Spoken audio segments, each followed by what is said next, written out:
Rapidito, ¿eh? 1, 2, ya. Buenas noches, profesor. En esta exposición, el día de hoy vamos a hablar sobre la lectura Racismo y Psicoanálisis del autor Jorge Bruce. Los integrantes del grupo son Alex Montalvo, Andrés Cojuelo, quien le habla, Juan Rivas y Carolyn Robles. A continuación, mi compañero Juan Rivas va a empezar con la exposición. Bueno, profesor, buenas noches a todos y en este momento voy a hablar sobre lo que es el psicoanálisis referido como el racismo. Para empezar, debemos decir que el psicoanálisis nunca ha tenido un concepto o un tema real sobre lo que es el racismo, nunca ha tratado el tema como tal. Es por eso que el mismo padre del psicoanálisis, Edmund Freud, no quiso referirse, absteniéndose en algunos reportajes hacia su persona. Hablemos sobre una psicoanalista peruano, Walter Tawanama. Él habla sobre la evaluación que nosotros mismos nos hacemos en nuestro contexto social. Los peruanos nos evaluamos unos a otros por un motivo en especial, y el cual es el sentirse incluido en nuestra sociedad. Pero esto abarca aún un gran tema, cómo sentirse incluido, y esto abre a otro tema, que es el excluyendo a otras personas.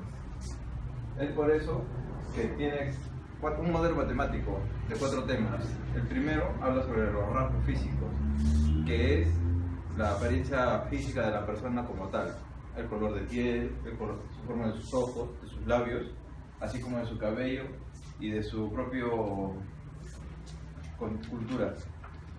Su nivel socioeconómico. En este paso habla sobre lo que es el nivel monetario que cuenta cada persona. Es decir, muchas personas relacionan lo que es el dinero con el poder. Cuanto más dinero tienes, más poder tienes. Pues puedes presionar, puedes sobornar, puedes hacer lo que quieras con dinero. El otro, dice del modelo matemático, es el nivel de educación.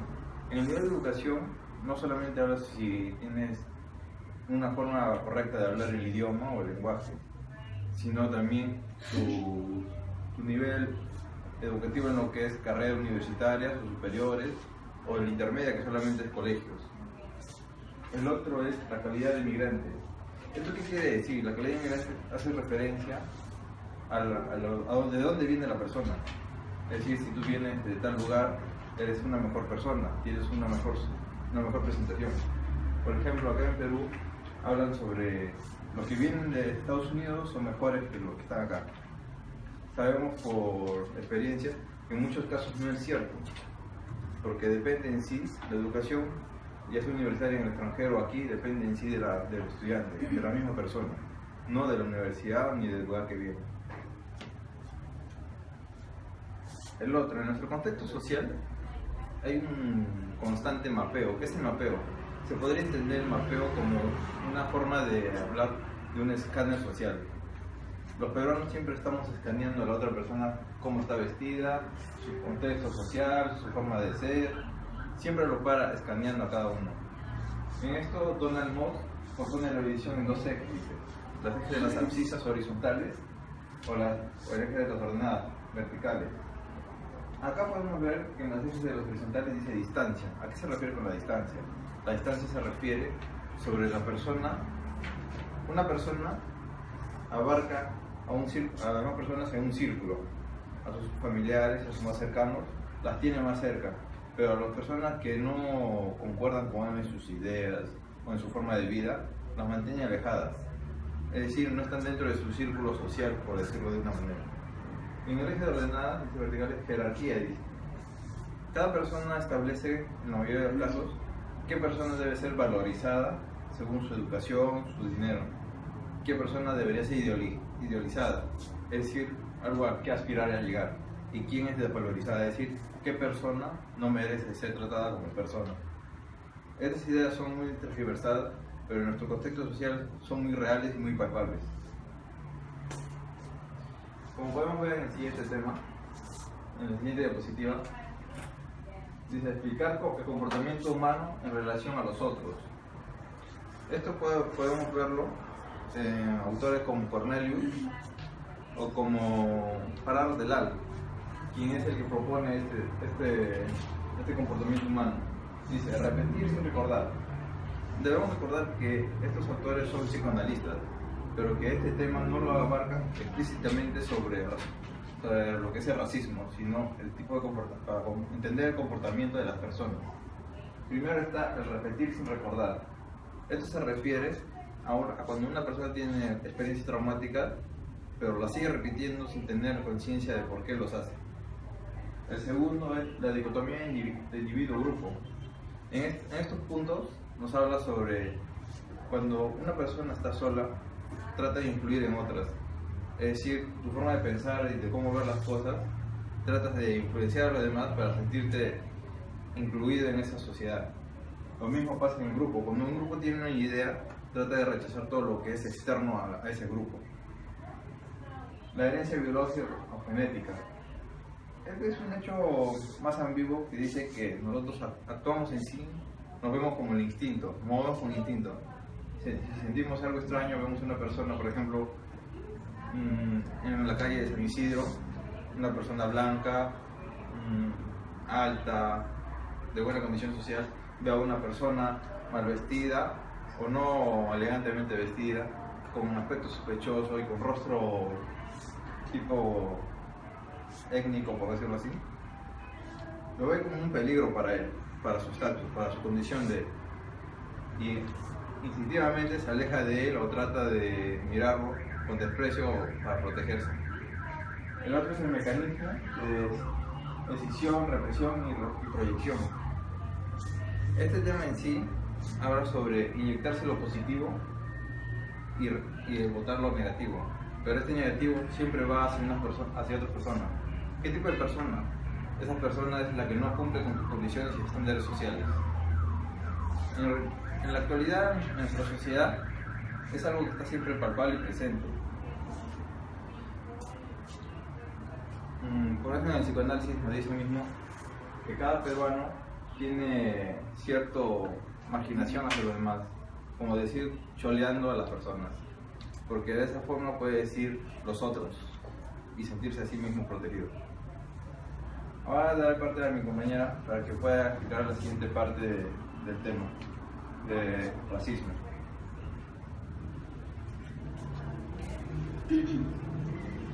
Buenas noches, mi nombre es Caroline Robles y voy a explicar la parte de racialización de la cuestión estética. En esta parte, el autor nos habla de unos antipremios a los que él ha asistido, en donde se le otorga a una publicidad discriminatoria que existe en el Perú. Por ejemplo, estos dos premios, antipremios, se les fue otorgado a los dos grandes almacenes que existen en el Perú, que son Saga Falabella y Ripley. Cada uno de ellos tiene una imagen propia con se podría decir una supermodelo, donde los rasgos característicos de esas personas son altas, rubias, extranjeras, de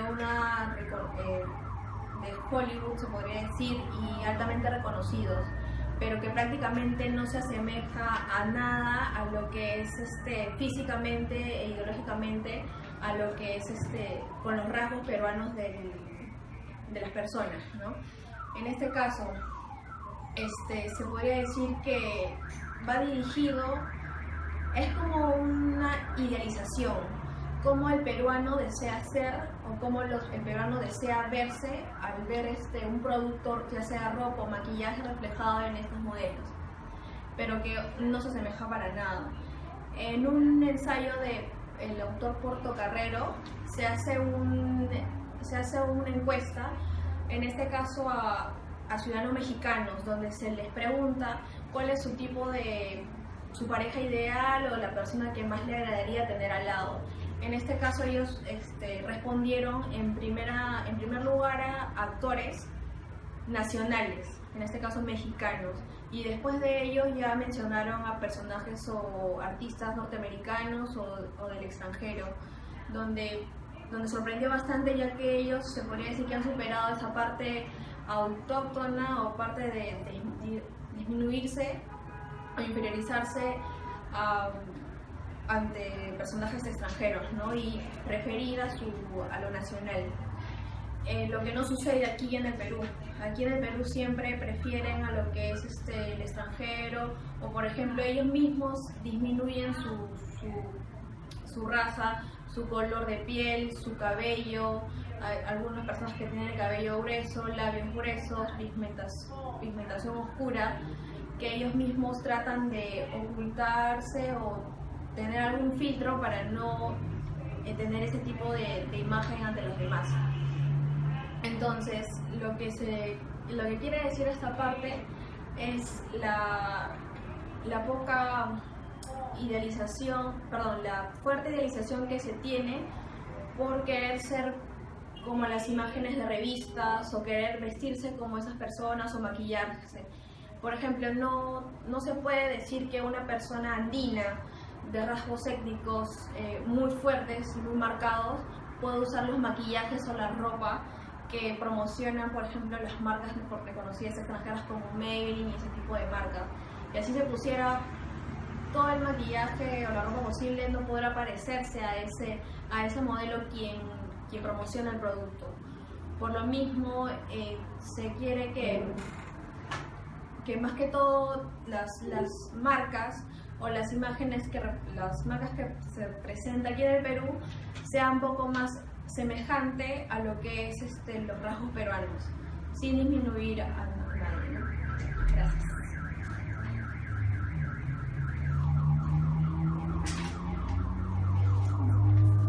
Bueno, buenas noches, profesor Andrés Mojuelo. Yo le voy a hablar sobre lo que significa el efecto racial. ¿A qué se refiere el efecto racial?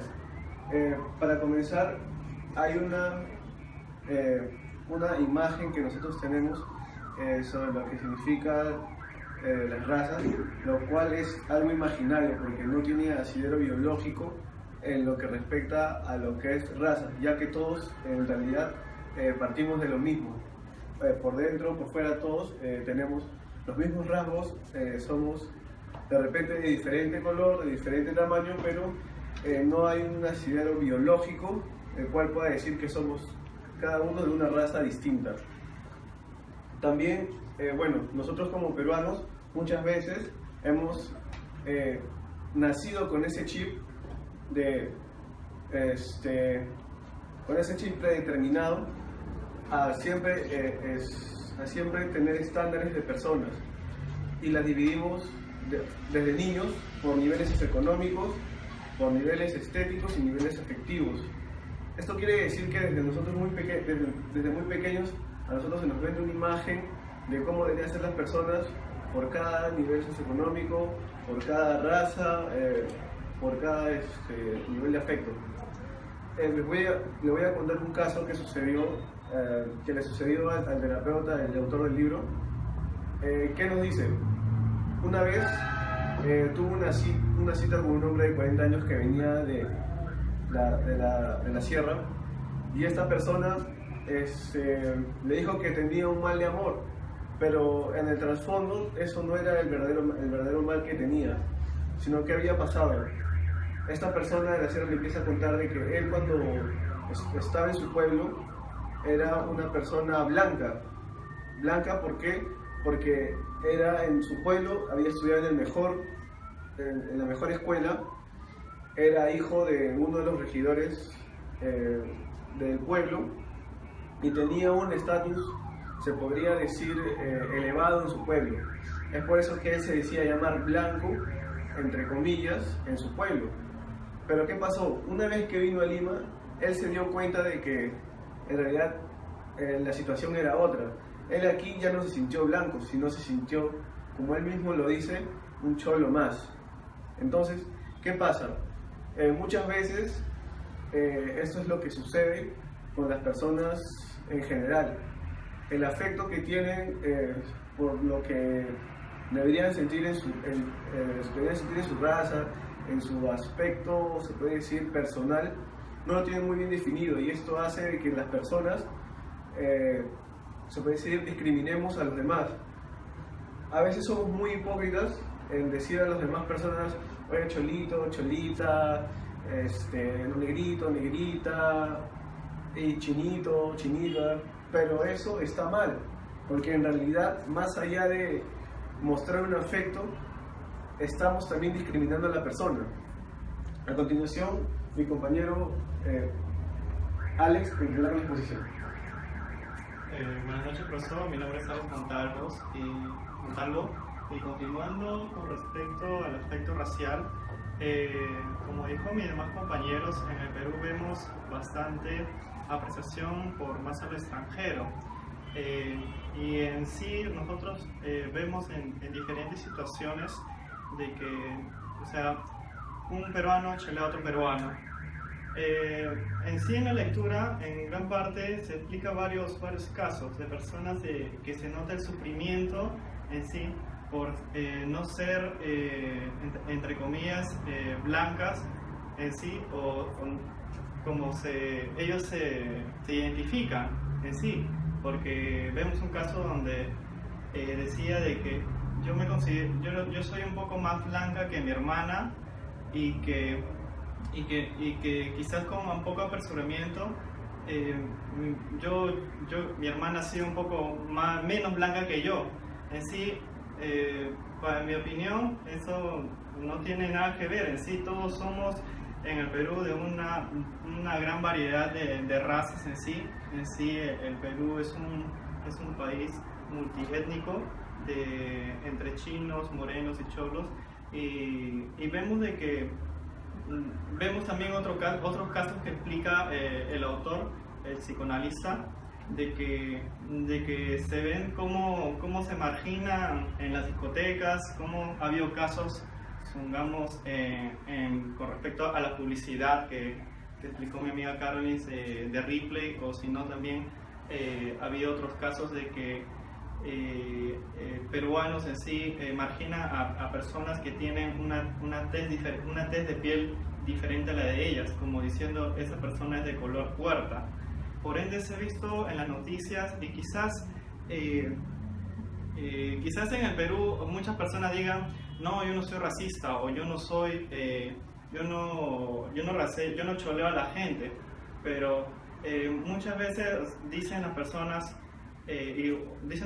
no, yo no soy racista, y cuando le pregunto, ¿eres cholo?, ellos dicen, no, yo soy mestizo.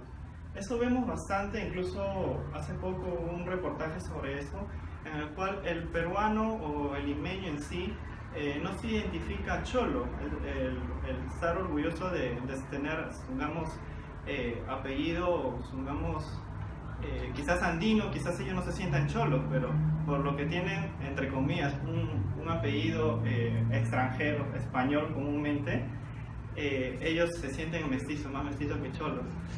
En todo caso, en los últimos ya casos de la lectura, vemos estos casos de que estos racismos se llevan al cabo de diferentes personas que no han podido superar eso, porque han tenido ciertos tramos en ciertas situaciones. Y a continuación va a hablar mi amigo con respecto a la conclusión del tema. Bueno, profesor, como conclusión del tema, podemos concluir que el racismo es un mal arraigado ya en nuestra sociedad, el cual debemos combatirlo. En definitiva, no va a ser una manera fácil, porque esto se nos instala a nosotros desde muy niños a clasificar a las personas. Pero desde ya hay campañas a nivel mundial, en todos sitios, que apoyan a la no discriminación y al no racismo, y sobre todo a querernos a nosotros mismos. Como podemos ver acá, es una imagen de futbolistas famosos, los cuales dicen, dile no al racismo, que es algo muy importante. Entonces, esa vendría a ser nuestra conclusión principal, y gracias.